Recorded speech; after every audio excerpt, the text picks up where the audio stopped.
Okay, so I know that quite a lot of people have problems making cones, so I'm gonna show you how to make a cone. Um, now I'm not the best at making cones, um, but I can make them. Um, and the trick I use to make cones is the trick I use in basically everything I build. Um, and I'll just show you an example. So the trick I use is, ignore that engine, that was just to mess around. But the trick I use is like where you make triangles to fill in these, and that's what you get on cones. So you will always get these little overlaps, but you can fix that by making triangles to um, like make it not look like that, I guess. And you can see I've used it there, where I've put parts there to cover up the overlapping parts. And I use it in a lot of other stuff as well. Okay, so I'll show you how to make the cone. Now this is just going to be a very basic cone. That's just going to be how long it's going to be. Well, that's how tall it is, and that's how long it's going to be. So this is the diameter, which is 6, as you can see there. It's the middle one. Middle for Y. Coordinate, like X, Y, Z. And what we want to do at the moment is figure out how wide this needs to be. So we're gonna get a calculator, and with that we're gonna, oh, you should use Google Calculator, by the way. You're gonna want to set it to DEG, which is degrees, which is how we're gonna figure out the degrees, like the size that the part needs to be based on the degrees of rotation. What we want to do is press tan and then put in 180 divided by brackets 360 divided by 15, and 15 is going to be the degrees of rotation. So you can either do 15, you can do 30, you can do 5, you can do 10, and try and keep it so that the degree of rotation you use is gonna always fit into 360, just anything that fits into that, but for this we're going to use 15. So when you press enter, you're going to get this number here. You don't really need to worry about that, but based on the degrees of rotation that you do, you're going to get a different number. So if I do 30, as you can see there, that's the number we got before. That's the number we're going to get if we use 30. But this is what we're going to get for 15 degrees. If you don't get this, then you've done something wrong. You probably have it on radius and not degrees. But anyways, we times this by the diameter, which is 6, because that's how tall it is. So we times this by 6, and that's 0.78, which we can round to 0.79 because there's a number over 5, which is just basic maths. Anything over 5 you round up. But we take this, and this is how big the part would need to be. So it would have to be 0.79 wide. And we can do 1 minus 0.79, or we can just do that in the calculator. We just do minus 1. Well, actually, no, it's not. It's 2, because the width of the part is 2. So 0.79, as you see, the width is 2. So minus 2 from it. Then we get negative 1.21, but we don't need to worry about the negative because it doesn't mean anything in Build a Boat for Treasure. But anyways, that's what we would put into the scale tool if we wanted it to be the right size. But this might not work for some of you because you might want it to stay in the center. So if you want this to not move to either left or right, and you want it to stay in the center because it's in like a difficult place or something, you want to take this number and then divide it by 2, and then you put this number, which is 0.6 for me, you put that in the scale tool and then put it in, and then you'll get 0.8, or you'll get whatever number is closest to. And when we rotate this, you'll see that it is a perfect circle, or a perfect rotation. But anyways, that's just to figure out the width of what we want it to be. So now we can duplicate it, then move these bits down. I'm probably going to use 0.5. Then selecting 0.5 on the clone tool, I'm going to move a part over there like that, and select both of these and just move it in by about 15 degrees maybe? No, maybe 10. It will take experimenting, but you will get it eventually. But we just want to do the same thing on the opposite side.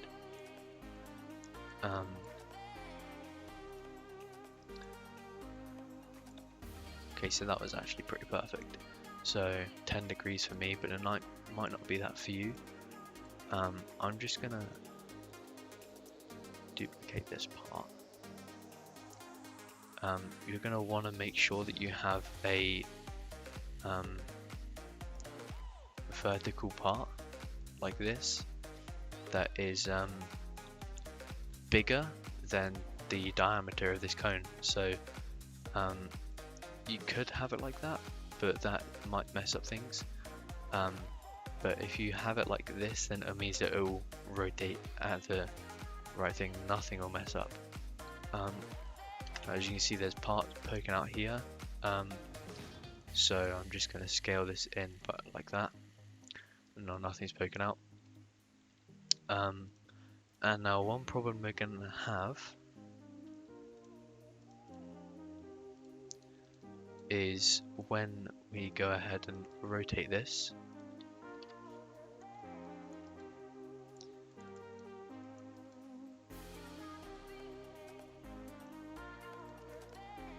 by 15 degrees, it's gonna have overlapping parts, which is what we're going to fix. So select the original one and duplicate it,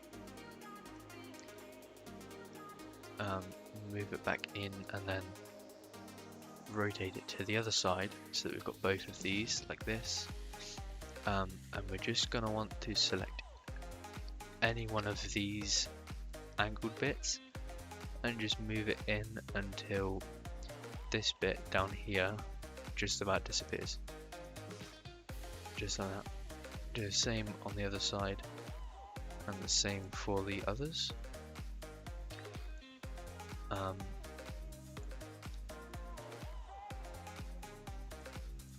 Just like this.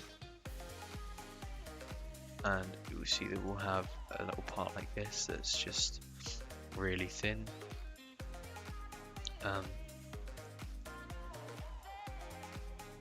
And now you can just delete those, we don't need them.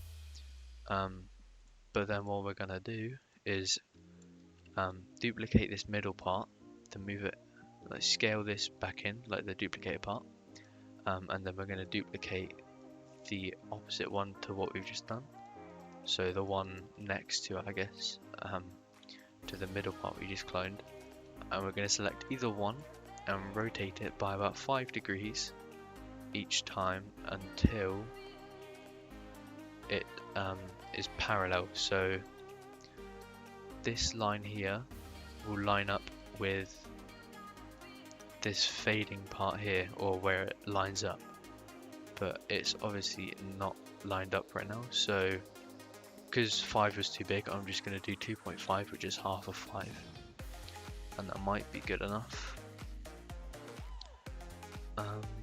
That was not enough, so I'm going to use 0.5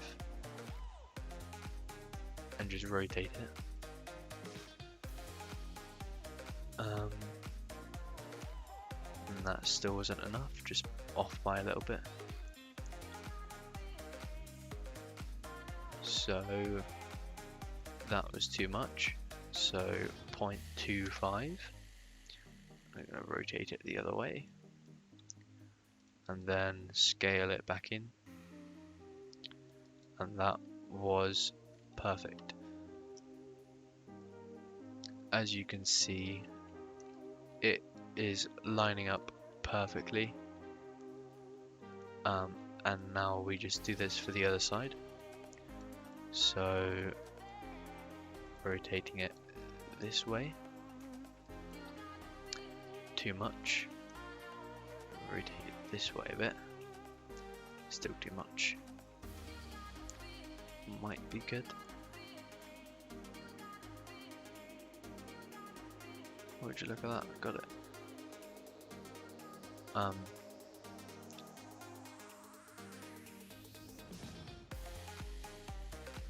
There you go. Now we don't need this one anymore because we've just done it. Now you can go 0.05 scale and just scale this back. And I'm just gonna scale it back inwards until it sort of overlaps like that, just to make it easier for us. Then we're going to do the same thing on the other side. Okay, cool. Now that I've done that, I'm just going to do the same thing I did before, where I scale it in and then back outwards until it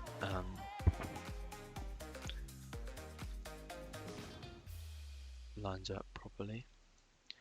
Then I'm going to duplicate this middle one and scale it so that it reaches the ends of these two here, just like that. So it's just at the right size, just at the ends of each. And then I'm going to scale it, or duplicate it again, and then scale it back up.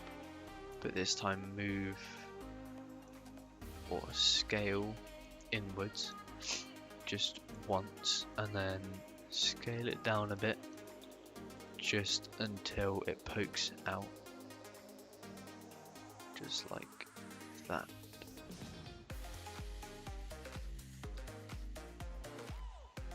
Just like that.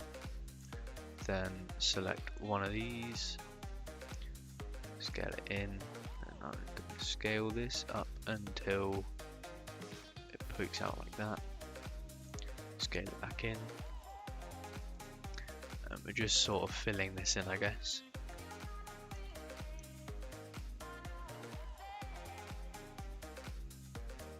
Boom. Now that we've done that, well, we can delete that. Then select it all,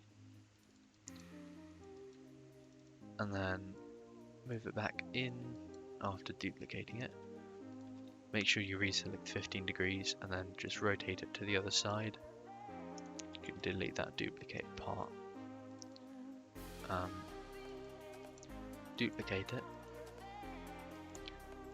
then move it back in and clone it. As you can see, it's perfect cone, no overlapping parts.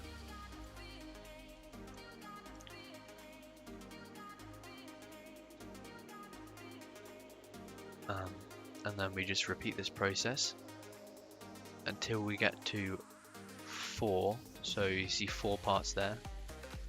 We're going to select that one again, then duplicate it, select that one again, move it back in, but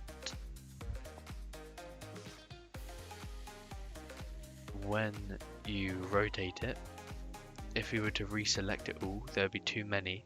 So we're just going to select either one of these, like any of these. Just make sure you reselect it again, reselect it, then rotate it, I'm not really sure why I'm lagging. That would be why. Then you move it back inwards, just like this, and boom. Then we have a cone that has no overlapping parts. And then once you learn how to do this, you can use this technique in basically anything. And then you can make cars, bikes, planes, anything. It's just the technique of filling. Gap filling is what it's called, just gap filling. But once you learn that, you can make any cone you like, pretty much.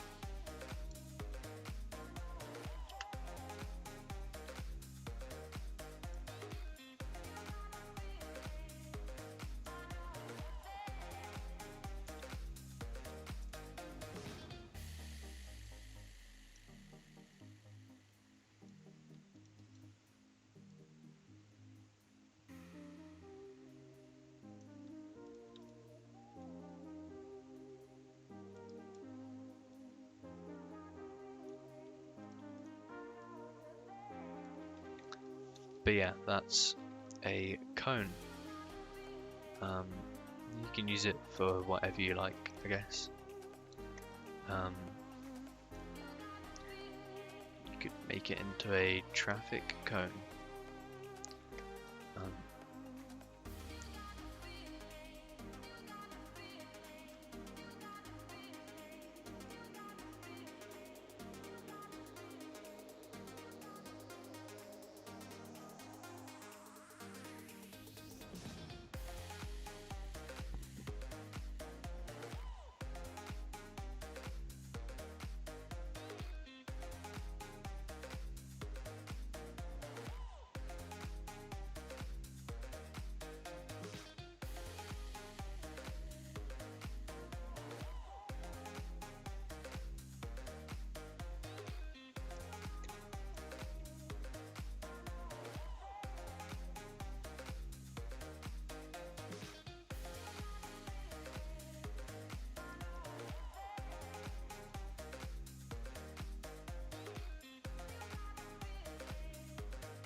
There you go, it's a traffic cone now.